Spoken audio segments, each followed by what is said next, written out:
Hello साथियों, मैं मीनाक्षी शुक्ला एक बार पुनः आप सभी का स्वागत करती हूँ आपके अपने platform one day exam study में। तो चलिए साथियों, शुरू करते हैं अपनी आज की प्रश्नावली और प्रश्नावली को बनाते हैं। आई एम सॉरी, प्रश्नावली बोल दी है। आज हम बात करने वाले हैं शिक्षा मनोविज्ञान को, और शिक्षा मनोविज्ञान का आज प्रथम दिवस है। कई हमारे साथी आ चुके हैं: अरविंद वर्मा, निधि, शालिनी, पूर्वी, रश्मि मधेशिया, कवि मौर्य। कवि आज तुम गायब थे, है ना? सुनीता, मनीषा, रेणु। तो चलिए देखते हैं आज हम क्या करने वाले हैं। तो आज साथियों हम बात करने वाले हैं शिक्षा मनोविज्ञान पर, और आज शिक्षा मनोविज्ञान का शायद 5वां दिवस है, यानी 5वीं क्लास है शिक्षा मनोविज्ञान की। तो अगर हम बात करें शिक्षा मनोविज्ञान है क्या, बेसिक चीज है, ठीक है, बहुत धीमे धीमे पढ़ाने वाले हैं। हाँ, गुड इवनिंग सांजी। तो यहाँ पर देखिएगा, जैसे आपने देखा, आपसे पूछा जा रहा है शिक्षा मनोविज्ञान। शिक्षा मनोविज्ञान दो शब्दों से मिलकर बना है, जिसमें पहला शब्द है शिक्षा और दूसरा शब्द है मनोविज्ञान।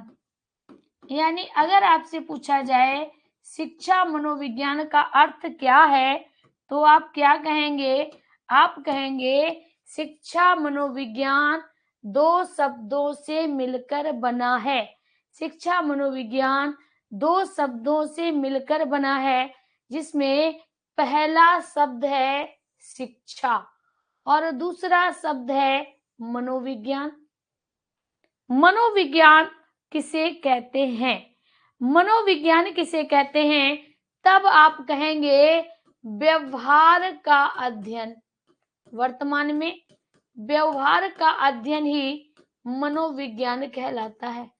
वर्तमान में व्यवहार के अध्ययन को मनोविज्ञान कहते हैं। वर्तमान में व्यवहार का अध्ययन मनोविज्ञान कहलाता है। राधे राधे। वर्तमान में व्यवहार का अध्ययन ही मनोविज्ञान कहलाता है। अब शिक्षा क्या है? आजकल शिक्षा का उद्देश्य सिर्फ और सिर्फ व्यवसाय हो गया है। आजकल शिक्षा का जो उद्देश्य है वो व्यवसाय हो गया है, जो कि पूर्णतया अनुचित है। जो कि पूर्णतया अनुचित है। कहने का मतलब क्या है? पहले के लोग, या जो शिक्षा होती है, शिक्षा का अर्थ है कल्चर्ड, मतलब कि व्यक्ति को इसलिए शिक्षा दी जाती थी जिससे उसके अंदर अच्छे संस्कारों का विकास हो सके। जिससे उसके अंदर अच्छे संस्कारों का विकास हो सके, वह समाज के लोगों के लिए, वह अपने मिलने जुलने वालों के लिए, या जो उससे छोटे हैं या बड़े हैं उनके साथ कैसा व्यवहार करे, ये सब कुछ शिक्षा के द्वारा अर्जित किया जाता है। अर्थात हम कह सकते हैं कि जो शिक्षा होती है वो हमारे व्यवहार में सुधार लाती है।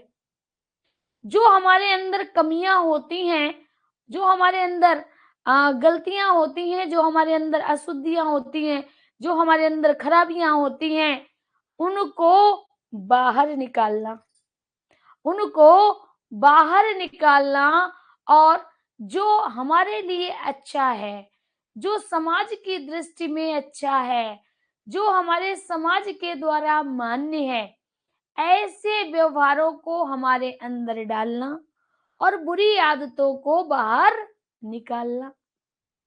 शिक्षा का उद्देश्य क्या है?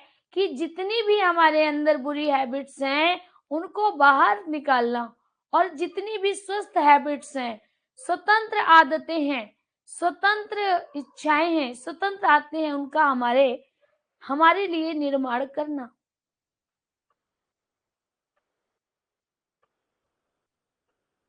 तो यहाँ पर हम ये कह सकते हैं कि शिक्षा मनोविज्ञान दो शब्दों से मिलकर बना है, जहां पर मनोविज्ञान का अर्थ व्यवहार का अध्ययन है।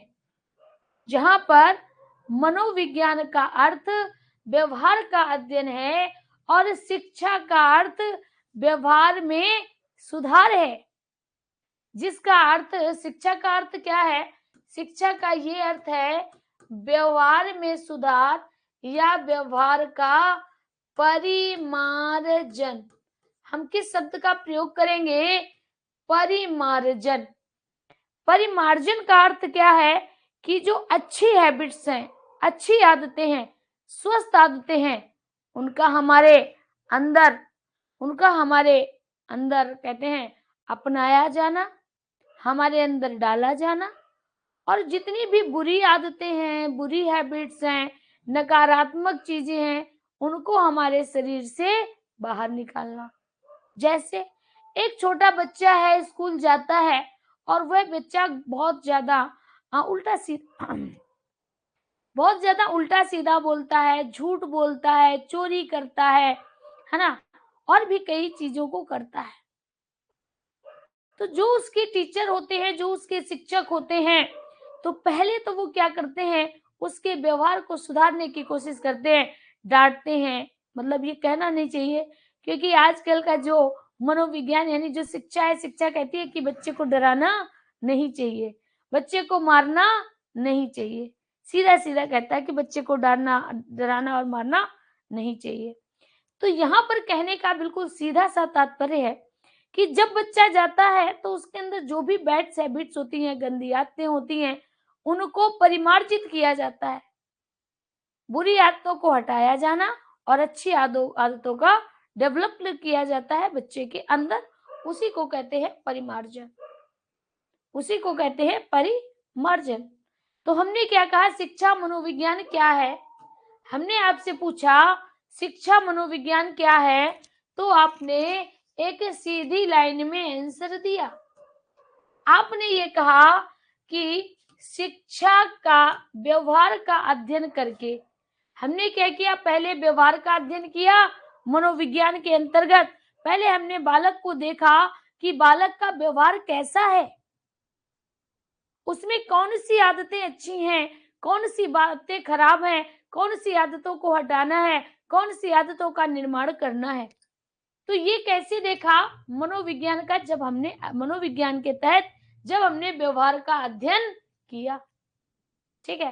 तो जब हमने उसके व्यवहार का अध्ययन किया तो हमने जो भी उसके व्यवहार में कमियां पाई थी उनको हटाया, यानी उनको हमने सुधारा। बस इसी बात को कहा जाता है शिक्षा मनोविज्ञान। यानी हम सीधे सीधे कह सकते हैं, यानी हम सीधे सीधे क्या कह सकते हैं कि शिक्षा के द्वारा व्यवहार के द्वारा व्यवहार का अध्ययन कर व्यवहार का अध्ययन करके व्यवहार का परिमार्जन, व्यवहार का परिमार्जन, व्यवहार का परिमार्जन क्या कहलाता है? शिक्षा मनोविज्ञान कहलाता है। क्या कहलाता है? शिक्षा मनोविज्ञान कहलाता है। तो सबसे पहले अगर पूछा जाए शिक्षा मनोविज्ञान का अर्थ क्या है, तो शिक्षा मनोविज्ञान का सीधा सा अर्थ है व्यवहार का अध्ययन कर व्यवहार का परिमार्जन करना ही शिक्षा मनोविज्ञान कहलाता है। शिक्षा मनोविज्ञान कहलाता है। पहली बात तो ये देख ली। दूसरी यहाँ पर आपको ये याद रखना है कि कल हमने शिक्षा मनोविज्ञान का बताया था कि मनोविज्ञान के नियमों और सिद्धांतों का, इसमें मनोविज्ञान के नियमों और सिद्धांतों का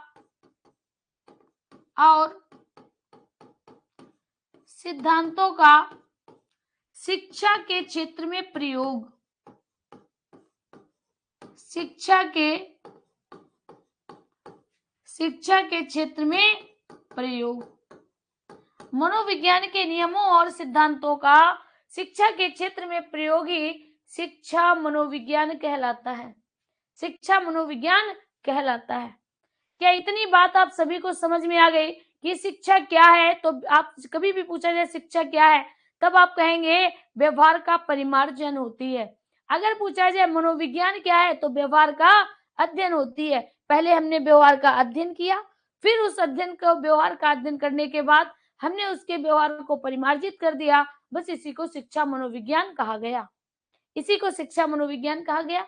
अब अगर पूछा जाए कि शिक्षा मनोविज्ञान क्या है, तो आप कह सकते हैं मनोविज्ञान के नियमों और सिद्धांतों का शिक्षा के क्षेत्र में प्रयोग ही शिक्षा मनोविज्ञान कहलाता है। तो आई होप आपको शिक्षा मनोविज्ञान का अर्थ समझ में आ गया होगा कि शिक्षा मनोविज्ञान का अर्थ क्या होता है। अब अगर आपसे पूछा जाए, देखिएगा,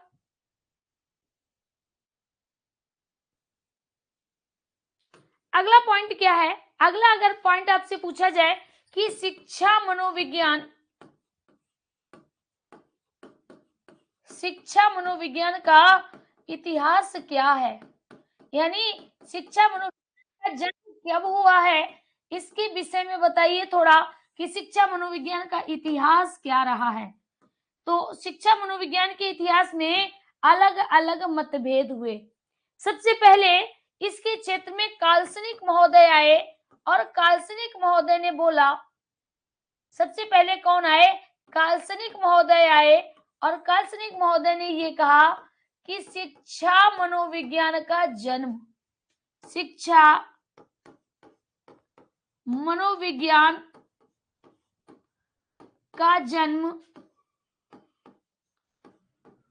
5वीं बीसी समझते हो, यानी जब ईसा मसीह का जन्म हुआ इससे पहले 5वीं बीसी यानी 5 ईसा पूर्व, यानी ईसा मसीह के जन्म से 5 वर्ष पहले शिक्षा मनोविज्ञान का जन्म 5वीं बीसी के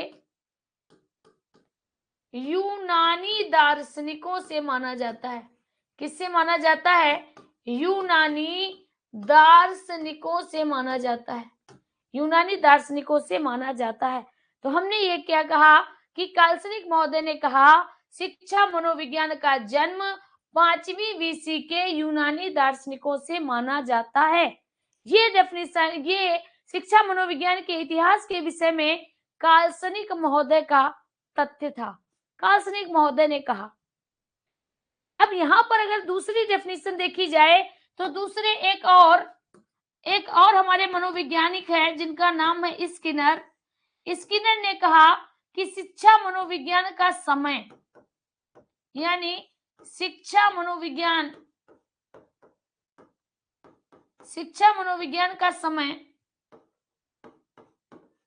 का समय अरस्तु से माना जाता है। किससे माना जाता है, अरस्तु से माना जाता है, अरस्तु से माना जाता है। ये किसने कहा था, तो ये कहा था स्किनर ने। तो दो चीजों को याद रखिए, शिक्षा मनोविज्ञान के इतिहास में दो लोगों ने अपने वक्तव्य मुख्य तौर से दिए हैं। सबसे पहले काल्सनिक ने कहा है कि इसका जन्म 5वीं बीसी के यूनानी दार्शनिकों से माना जाता है। दूसरा जो स्किनर आए, स्किनर महोदय ने क्या कह दिया, स्किनर महोदय ने मेरे साथियों कहा कि जो शिक्षा मनोविज्ञान का समय अरस्तु से माना जाता है। किससे माना जाता है, अरस्तु से माना जाता है। ये शिक्षा मनोविज्ञान का इतिहास यानी हिस्ट्री है कि कहां से इसका जन्म हुआ। तो शिक्षा मनोविज्ञान 5वीं बीसी से आई, यूनानी दार्शनिकों से आई, ये काल्सनिक ने कहा। और स्किनर ने कहा कि जब से अरस्तु आए तब से शिक्षा मनोविज्ञान आई। ये बात आप सभी को समझ में आ गई होगी। आई होप इतनी बातें सभी को समझ में आ गई होंगी। क्लियर? अब आप फटाफट इसको लिख लीजिएगा।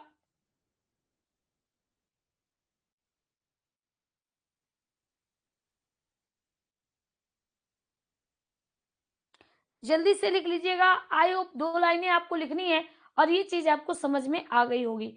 फटाफट इसको लिपिबद्ध मारिएगा, जल्दी से इसको लिपिबद्ध करिएगा। तब तक हम आपको फिर से बताते हैं कि जो शिक्षा मनोविज्ञान है, तो शिक्षा मनोविज्ञान 2 शब्दों से मिलकर बना है। पहला है शिक्षा और दूसरा है मनोविज्ञान। शिक्षा व्यवहार का परिमार्जन है, मनोविज्ञान व्यवहार का अध्ययन है। तो सबसे पहले हम अध्ययन किया, हमने अध्ययन किया व्यवहार का, फिर हमने जब उसके व्यवहार का अध्ययन कर लिया तो उस व्यवहार के अध्ययन के बाद हमने गलत व्यवहार को ठीक किया, उसकी गलत व्यवहार की मरम्मत कर दी।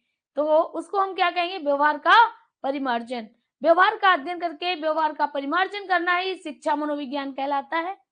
दूसरा हम कह सकते हैं मनोविज्ञान, जब हम ऐसा करेंगे तो हम इसमें क्या करेंगे?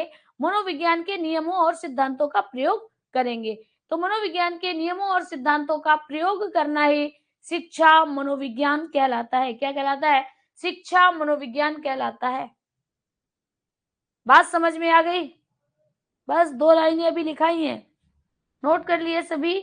चलिए आगे बढ़ते हैं। लिपिबद्ध कर लिया? आगे बढ़ते हैं।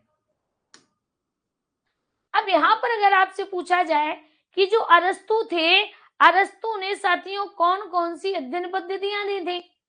तो यहाँ पर आप देखिएगा,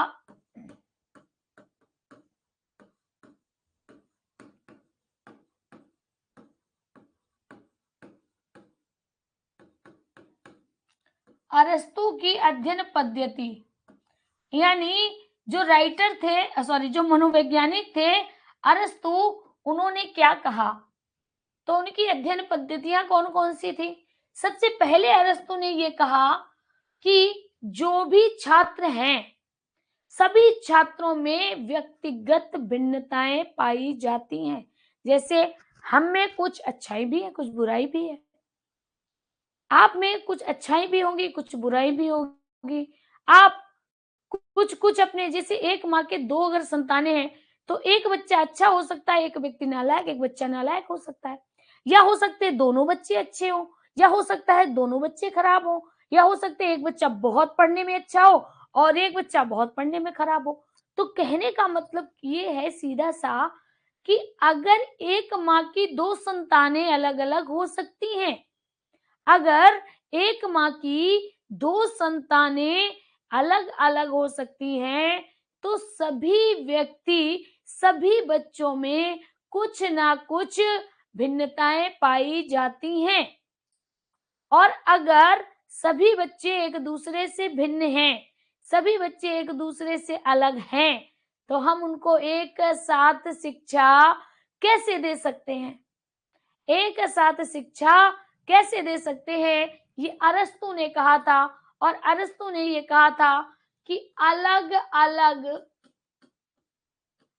अलग-अलग, देखिएगा, तो अरस्तु ने कहा था अलग-अलग विधियां, यानी जो शिक्षा अगर दी जाए तो इसके लिए अलग-अलग विधियों का प्रयोग किया जाए। ध्यान दीजिएगा सभी लोग। कोइन मनीषा, अगर ना समझ में आए तो पूछ लेना, ठीक है? क्या कहा कि जो हमें शिक्षा देनी चाहिए वो अलग-अलग विधियों से देनी चाहिए। मान लीजिए एक बच्चा पढ़ने में बहुत अच्छा है, लेकिन उसको ऐसे समझ में नहीं आता है, और अगर आप उसको किसी एग्जाम्पल के माध्यम से समझाते हैं तो तुरंत समझ जाता है। एक बच्चा ऐसा है, चाहे आप एग्जाम्पल दें या ना दें, उसकी रटने की प्रवृत्ति बहुत अच्छी है और वो चीजों को रट लेता है। तो यहाँ पर 2 बच्चे हैं, एक की रिटर्न की पावर बहुत अच्छी है, एक की समझने की क्षमता बहुत अच्छी है, लेकिन दोनों क्या है? दोनों एक दूसरे से अलग हैं। तो हमें इनको जो शिक्षा देनी होगी वो अलग-अलग विधियों से देनी होगी। ये किसने कहा था? ये अरस्तु ने कहा था सबसे पहले कि प्रत्येक बच्चा एक दूसरे से अलग है, तो हमें इस अलग-अलग विधियों के माध्यम से शिक्षा देनी होगी। दूसरा कहता है अलग-अलग शिक्षा।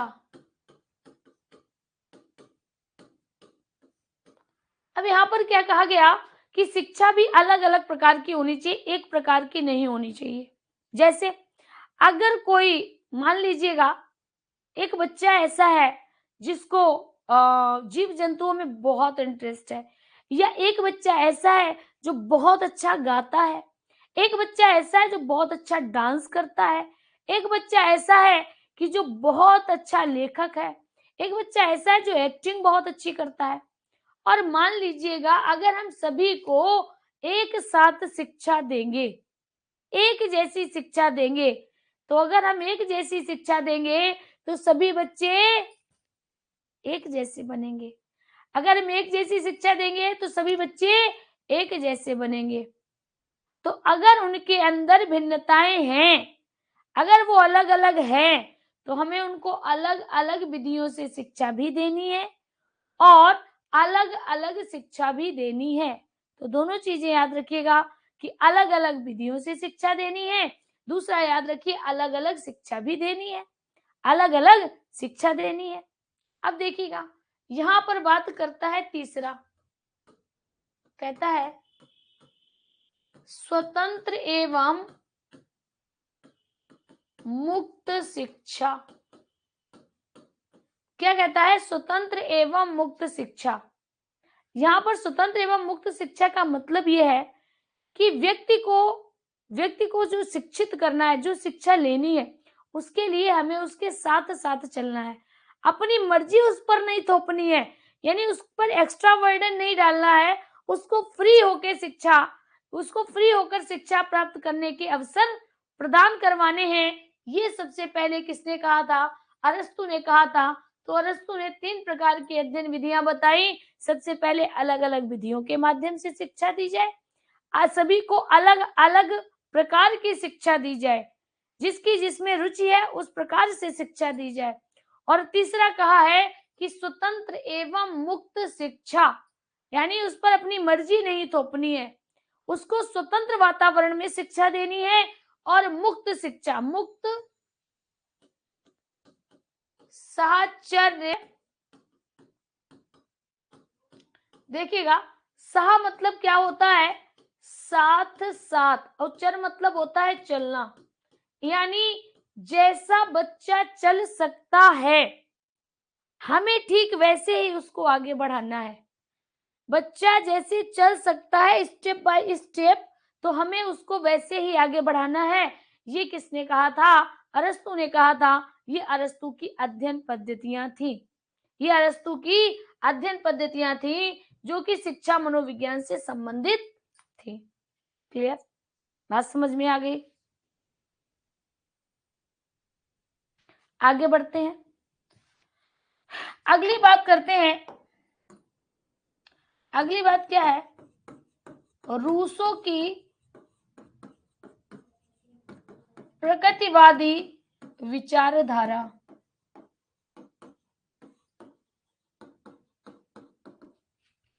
रूसो की प्रगतिवादी विचारधारा। तो सबसे पहले अगर आपसे पूछा जाए रूसो ने शिक्षा की कौन सी विचारधारा बताई है, तो ये क्या कहा है? प्रगतिवादी विचारधारा। रूसो ने कहा है कि बच्चे को प्रकृति में खुला छोड़ दो, बच्चे को प्रकृति में खुला छोड़ दो, वह अपनी रुचि के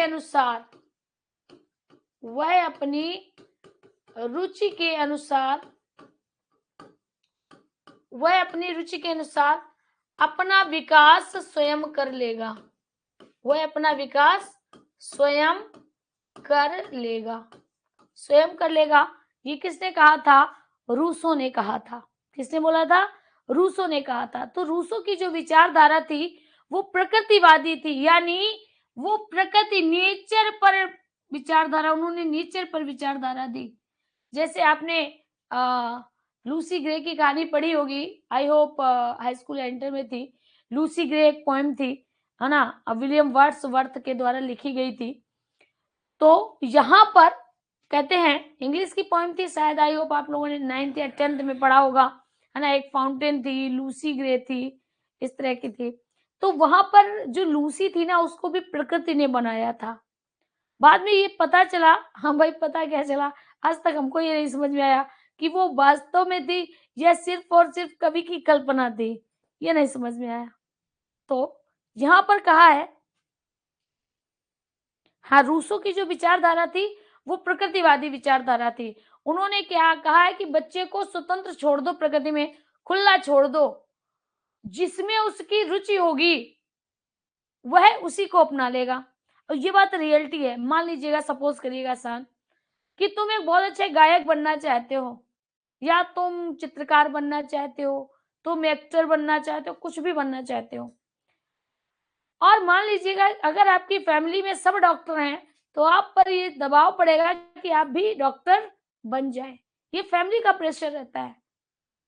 तो अब एक बच्चा जो एक्टर बनने की कोशिश कर रहा था, गायक बनने की कोशिश कर रहा था, पेंटर बनने की कोशिश कर रहा था, जिसमें कि उसकी अपनी रुचि थी। तो जिसमें आपकी अपनी रुचि होती है ना, उस काम को एकदम दिल जान लगा के करते हो, एकदम पूरा मन, तन, मन, धन लगा देते हो उसपे। लेकिन जो आपसे जबरदस्ती करवाया जाए, फिर उस काम में मन नहीं लगता है। वो तो सिर्फ और सिर्फ मजबूरी में करते हो। करते हो ना? करते हो कि नहीं करते हो? बोलो, करते हो कि नहीं करते हो? तो यहाँ पर भी वैसे है। रूसो ने कहा कि अगर हमें बच्चे को डेवलप करना है, तो हमें उसको स्वतंत्र वातावरण में छोड़ देना चाहिए। वातावरण उसमें उसके अनुसार प्रवृत्तियों का चुनाव करवा देगी। तो ये विचारधारा किसकी थी? रूसो की थी। तो रूसो हमेशा याद रखना, रूसो प्रकृतिवादी विचारधारा के समर्थक थे। रूसो प्रकृतिवादी विचारधारा के समर्थक थे। क्लियर? बात समझ में आ गई? इसमें कुछ लिखना तो है नहीं।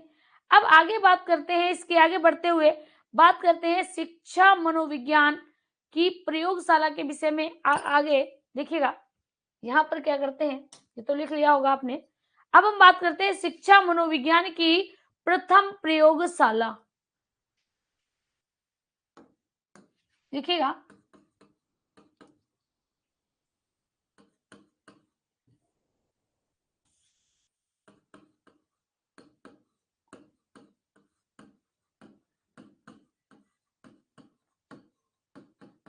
क्या लिखा है? लिखा है शिक्षा मनोविज्ञान। शिक्षा मनोविज्ञान के जनक कौन माने जाते हैं? शिक्षा, सबसे पहला क्वेश्चन है, अभी 2 दिन पहले ही बताया था। शिक्षा मनोविज्ञान के जनक जल्दी से बताओ। शिक्षा मनोविज्ञान के जनक जल्दी से बताओ। शिक्षा मनोविज्ञान के साथियों जनक कौन थे? थार्नडाइक थे। और यही पशु मनोविज्ञान के जनक थे। ठीक है, अगला लिखिएगा। शिक्षा मनोविज्ञान की प्रथम प्रयोगशाला। शिक्षा मनोविज्ञान की प्रथम प्रयोगशाला के विषय में यहां पर बात करते हैं। शिक्षा मनोविज्ञान की प्रथम प्रयोगशाला।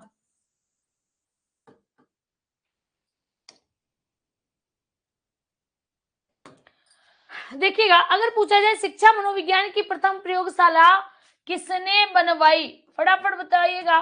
शिक्षा मनोविज्ञान की प्रथम प्रयोगशाला किसने बनवाई? किसने बनवाई थी? तो याद रखिएगा साथियों, जॉन ड्यूवी के द्वारा बनवाई गई। किसके द्वारा बनवाई गई थी? शिक्षा मनोविज्ञान की प्रथम प्रयोगशाला का निर्माण किसने किया? किसने निर्माण किया था शिक्षा मनोविज्ञान की प्रथम प्रयोगशाला का? तो आप क्या कहेंगे? John dewy. ठीक है। अब अगर पूछा जाए शिक्षा की प्रथम प्रयोगशाला, शिक्षा मनोविज्ञान की प्रथम प्रयोगशाला कहाँ बनी? तो कहाँ बनी थी? शिकागो में। कहां पर बनी थी? शिकागो में। अगर कहा जाए कब बनी, कब बनी थी, तो याद रखिएगा 1890 में। ठीक है। शिक्षा मनोविज्ञान की प्रथम प्रयोगशाला, शिक्षा मनोविज्ञान की प्रथम प्रयोगशाला, यहां पर लिखिएगा शिक्षा मनोविज्ञान। शिक्षा मनोविज्ञान की प्रथम प्रयोगशाला किसके द्वारा बनवाई गई? जॉन ड्यूबी के द्वारा बनवाई गई। दूसरा, कब बनवाई गई थी? 1890 में बनवाई गई थी। कहां बनवाई गई थी? शिकागो में। अगला क्वेश्चन, शिक्षा मनोविज्ञान पर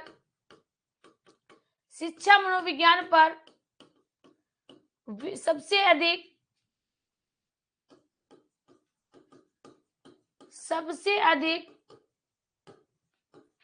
अधिक कार्य किस देश के मनोवैज्ञानिकों ने किया था? किस देश के मनोवैज्ञानिकों ने किया था? मनोवैज्ञानिकों ने किया था, तो याद रखिएगा अमेरिका के मनोवैज्ञानिकों ने। अमेरिका के मनोवैज्ञानिकों ने। आगे पॉइंट दर पॉइंट ये आपको याद करने हैं, ये सारे के सारे पॉइंट वन लाइनर टाइप के हैं, ठीक है। कवि मौर्य, ये शिक्षा मनोविज्ञान चल रहा है बच्चा। मनोविज्ञान की प्रयोगशाला पूछी जाए, मनोविज्ञान की पूछी जाए तो बुंट, अगर शिक्षा मनोविज्ञान की पूछी जाए तो जॉन ड्यूवी, शिक्षा मनोविज्ञान की जॉन ड्यूवी, ठीक है। आगे देखिएगा, अगला अगर क्वेश्चन पूछा जाए कि शिक्षा मनोविज्ञान, शिक्षा मनोविज्ञान मनोविज्ञान की शाखा के रूप में, शिक्षा मनोविज्ञान को, शिक्षा मनोविज्ञान को मनोविज्ञान की शाखा, मनोविज्ञान की शाखा माना गया। इसको मनोविज्ञान की शाखा कब माना गया? तो 1900 में। कब माना गया? 1900 में। शिक्षा मनोविज्ञान, शिक्षा मनोविज्ञान अपने अस्तित्व में आई, अपने अस्तित्व में आई, यानी पूर्ण विषय का इसको दर्जा कब मिला? ध्यान दीजिएगा, हमने आपसे क्या कहा? शान मोहम्मद जी, बिल्कुल से 1900 में। हाँ, वो अभी तुम कभी समझ नहीं रहे हो, चलिए अभी बताते हैं। शिक्षा मनोविज्ञान अपने अस्तित्व में कब आई? शिक्षा मनोविज्ञान अपने अस्तित्व में कब आई? या आपसे पूछा जाए स्वतंत्र विषय कब बनी?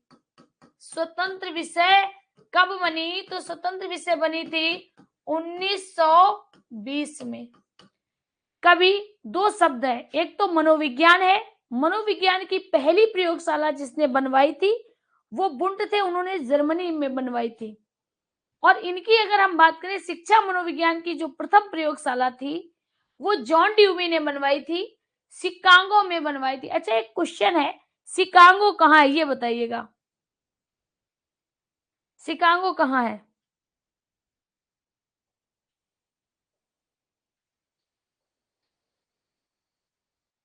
जल्दी से बताइएगा,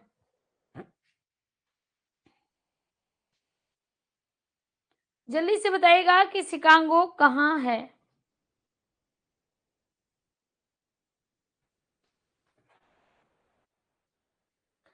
किस अमेरिका में है? किस अमेरिका में है?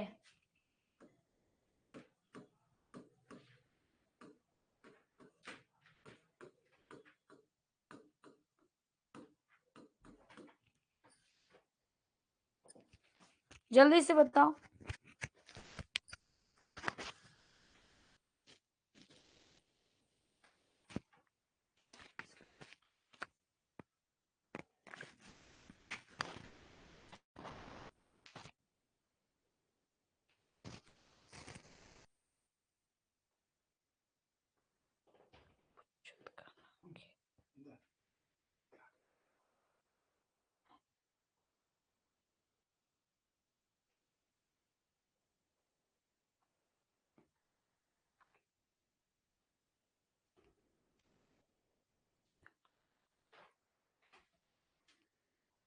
लवली गौतम बहुत अच्छी, लवली गौतम कहती हैं कि इसको विश्व का बूचड़ खाना कहते हैं। वेरी गुड, इसको क्या कहते हैं? विश्व का बूचड़ खाना कहते हैं। बहुत अच्छे, I am so impressed. Uttar America का बूचड़ खाना नहीं कहते हैं, विश्व का बूचड़ खाना कहते हैं। बहुत अच्छा लवली, इसका मतलब पढ़ाई एकदम जम के हो रही है। देखिए, नॉर्थ अमेरिका के 3 बड़े देश हैं, ऊपर है कनाडा, फिर है आपका उत्तरी अमेरिका और एक है आपका मैक्सिको। ध्यान दीजिएगा, अभी आगे जब अभी आगे समय आएगा, यानी अभी लगभग 10-15 दिनों के बाद सभी को अपने अपने नजदीकी जो बुक सेलर है, आप अभी से मंगा सकते हो, बुक सेलर के पास आप जाइएगा और वहां पर विश्व का मानचित्र खरीद लेना। क्योंकि आप ही लोग कहते हो ना कि विश्व के मानचित्र में आपको बहुत ज्यादा परेशानी होती है, आप लोग सीख नहीं पाते हो, है ना। तो हो सकता है क्लासेस थोड़ी लंबी भी खिंच जाया करेंगी, है ना। तो याद रखना कि जो आपके पास में जो भी कहते हैं बुक सेलर आते हैं ना, तो बुक सेलर जो भी हो, यानी कि कापी किताबें की दुकान जो होती है, वहां पर आप कह दीजिएगा विश्व का एटलस, विश्व का एटलस। ठीक है, अगर चीजों को बहुत अच्छे से पढ़ना है, वो लगभग 250-300 का आएगा। ठीक है, हम यहाँ पर आपको सब चीजें दिखाएंगे, आपके सामने फिगर होगा, लेकिन आप बाद में कैसे पढ़ पाएंगे? तो इसके लिए 300 रुपए हो गए, खर्च होंगे, ले लेना। हम भी यहाँ एटलस से पढ़ाएंगे, यहाँ पर भी पढ़ाएंगे, लेकिन मेरे हाथ में भी मेरा अपना एटलस होगा। ठीक है, तो क्योंकि ये पेड बैच है, यहाँ पर हमारी पूरी रिस्पॉन्सिबिलिटी है आपकी, सिर्फ में टाइम नहीं कटवाना है आपके साथ। ठीक है, संचारवती आपके पास है, किसके किसके पास है? पूर्वी तुम्हें आएगा, भरोसा रखो, बस 300 रुपए का मैप और खरीद लीजिएगा। शान मोहम्मद गलत बात, कनाडा नॉर्थ अमेरिका नहीं, यूएसए होता है, यूएसए का मतलब होता है संयुक्त राज्य अमेरिका। ठीक है, मैक्सिको पहले 230 में मिलता था, अब नहीं मिलता है। चलिए ठीक है, इतना तो आप लोग करेंगे ना कर्म। चलिए, तो यहाँ पर देखिएगा, हमने आपसे क्या कहा कि शिक्षा मनोविज्ञान की प्रथम प्रयोगशाला किसने किसने निर्माण की थी, किसने इसका निर्माण किया था? जॉन ड्यूबी ने, अमेरिका में। कहाँ बनी थी? शिकागो, जो कि अमेरिका की थी। कब बनी थी? 1890 में बनी थी। मनोविज्ञान पर सबसे अधिक कार्य किस देश के मनोवैज्ञानिकों ने किया था? तो वह साथियों, मनोविज्ञान, इसको थोड़ा यहां पर अगर देखें तो क्या कह रहे हैं, शिक्षा मनोविज्ञान पर सबसे अधिक कार्य किस देश के मनोवैज्ञानिकों ने किया? तो यहाँ पर याद रखना, किस देश के मनोवैज्ञानिकों ने किया था? अमेरिका के मनोवैज्ञानिकों ने किया था। शिक्षा मनोविज्ञान को मनोविज्ञान की शाखा कब माना गया? 1900 में, यानी 1900 में माना गया। शिक्षा मनोविज्ञान अपने अस्तित्व में कब आई, यानी इसको स्वतंत्र विषय कब कहा गया? 1920 में। अब थोड़ा रिकैप करवाते हैं मनोविज्ञान का। ये विश्व का पढ़ा रहे, अभी भारत का कुछ भी नहीं आया। भारत में ना तो मनोविज्ञान की पहली प्रयोगशाला बनी, ना अभी तक भारत में शिक्षा मनोविज्ञान की प्रयोगशाला बनी, क्योंकि अगर अभी पढ़ाई होती, आगे जब भारत में मनोविज्ञान पढ़ाएंगे ना, तो फिर उसको पढ़ाएंगे। अब देखिए यहाँ पर अगर पूछा जाए कि मनोविज्ञान की पहली प्रयोगशाला किसने बनवाई? वुंट ने। कब? 1879 में। कहां पर बनवाई थी? जर्मनी के लिपजिंग में। मनोविज्ञान को स्वतंत्र विषय का दर्जा कब मिला था? 1890 में। इससे पहले किसका हिस्सा थी? दर्शन शास्त्र का हिस्सा थी। वैसे ही शिक्षा मनोविज्ञान अपने अस्तित्व में कब आई? 1920 में आई थी, लेकिन इसको मनोविज्ञान की शाखा कब माना गया था? 1900 में माना गया था। इससे पहले इसको माना भी नहीं गया था। ठीक है, तो ये थोड़ा हमने आपको रिकैप करवाया है जो प्रीवियस की क्लासेस का था। ठीक है, जहां तक सभी को बात समझ में आ गई?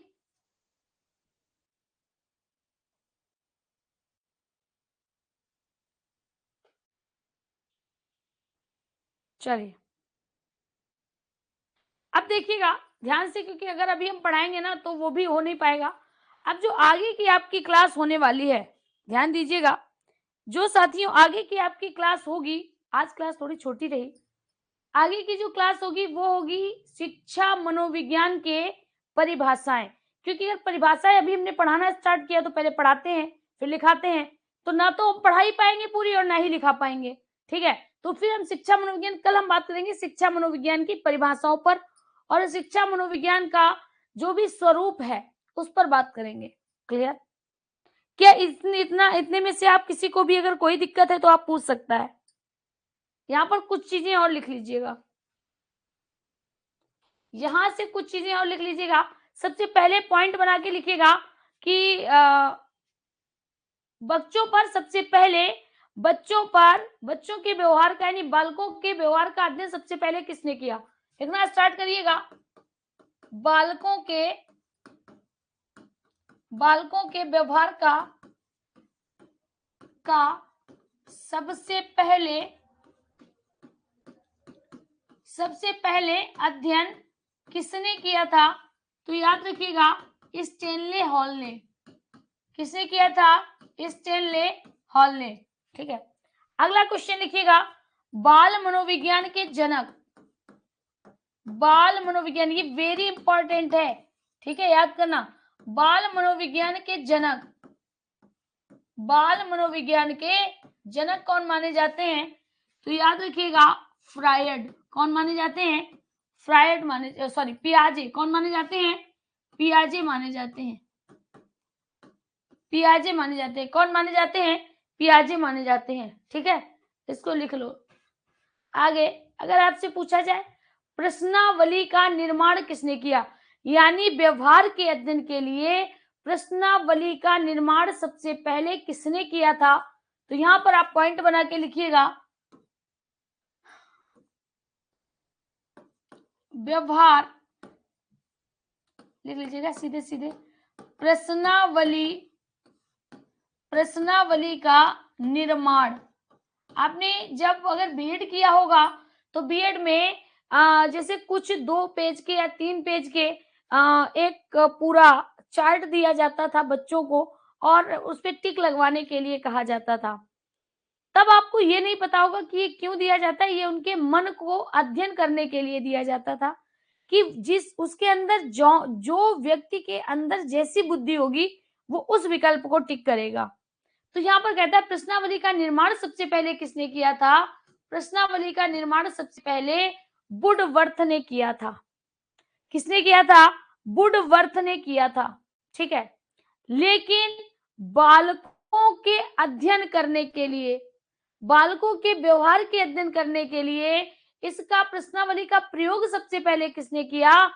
तो वह थे स्टेनले हॉल। कौन थे? Stanley hall. देखिएगा यहां पर हमने आपसे क्या कहा कि प्रश्नावली को बनाया किसने? वुडवर्थ ने बना दिया। अब यहां पर अगर पूछा जाए बालकों के व्यवहार के अध्ययन के लिए, अध्ययन करने के लिए सर्वप्रथम प्रयोग किसने किया था? सर्वप्रथम प्रयोग किसने किया था? तो सर्वप्रथम प्रयोग किया था स्टेनले हॉल ने। किसने किया था? स्टेनले हॉल ने। बहुत ज्यादा इंपॉर्टेंट है ये फैक्ट, तो इसको आप सभी को याद रखना कि बालकों के व्यवहार को सबसे पहले अध्ययन किसने किया था? स्टेनले हॉल ने। और इन्होंने किशोरावस्था की जो डेफिनेशन दी है वो भी बहुत पूछी जाती है पेपर में। आगे कहते हैं बाल मनोविज्ञान के जनक पियाजे को माना जाता है। प्रश्नावली का निर्माण वुडवर्थ ने किया था, लेकिन बच्चों पर इसका प्रयोग सबसे पहले स्टेनले हॉल ने किया था। स्टेनले हॉल ने किया था। ठीक है,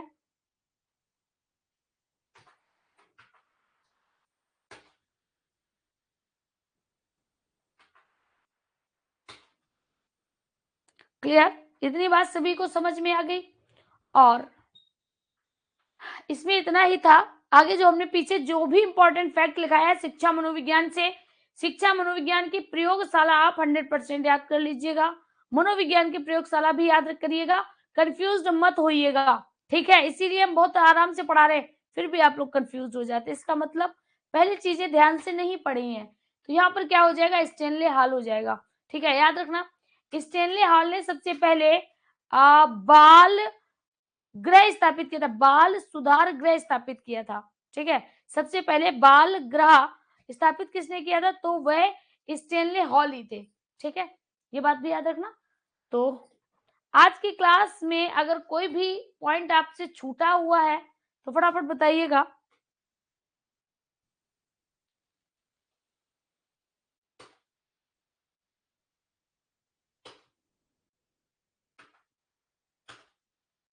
समझ गए? अब तो नहीं मिलाओगे? चलिए, तो सारी बातें आई होप आपको समझ में आ गई होंगी। फटाफट कमेंट करिएगा। शालिनी, क्वीन, अरविंद, लक्ष्मी, कवि, कोमल, क्वीन शर्मा, रेनू, मनीषा, संचरवती, शान मोहम्मद, कोई भी डाउट नहीं है? तो चलिए आज की क्लास को यहीं पर खत्म करते हैं। आप सभी का जीवन मंगलमय हो, इसी आशा के साथ, इसी कल्याण की भावना के साथ आज की क्लास को मैं यहीं पर समाप्त करती हूँ। धन्यवाद। शुभ रात्रि।